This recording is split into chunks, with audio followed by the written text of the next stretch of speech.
अस्सलामुअलैकुम गाइस, ये है वाइटल 185 ग्राम किसे कहते हैं। ठीक है दोस्तों, ये 190 रुपये का हम सेल करते हैं। इस पर रिटेल भी लिखी हुई 190 रुपये आप देख सकते हैं। ठीक है, हमें ये एक डब्बा कितने का पड़ता है और एक कार्टन कितने का पड़ता है, कंप्लीट डिटेल इस वीडियो में आपसे शेयर करूँगा। एक दुकानदार को कितने की वाइटल पड़ती है, कितनी प्रॉफिट होती है। ठीक है, तो गाइस वीडियो स्टार्ट करते हैं विदाउट टाइम। इसके माय नेम बशीर, आप देख रहे हैं डेली व्लॉग 3D। तो आज की इस वीडियो में मैं आपको बता चुका हूँ जो बताने वाला हूँ आपको। ठीक है दोस्तों, अगर आप मेरे चैनल पर पहली बार आए हैं तो मेरे इस चैनल को सब्सक्राइब करें, वीडियो को लाइक करें ताकि आपको इस तरह की वीडियोज़ मिलती रहें। तो गाइस अब बात करते हैं कि इसके कार्टन की क्या प्राइस है।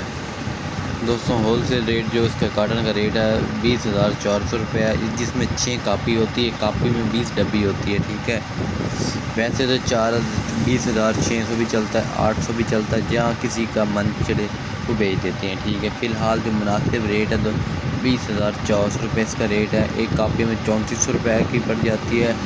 तकरीबन एक डब्बी जो हमें पड़ती है मेरे ख्याल में 170 रुपये की पड़ जाती है। ठीक है, 20 रुपये एक डब्बे के पीछे में ईज़िली बच जाते हैं सेल करके। ठीक है दोस्तों, ये इसकी रेट की डिटेल थी, जो कि आप अगर अच्छी लगी तो वीडियो को लाइक करें, चैनल को सब्सक्राइब करें इस तरह की और वीडियो देखने के लिए। तो आज के लिए बस इतना ही।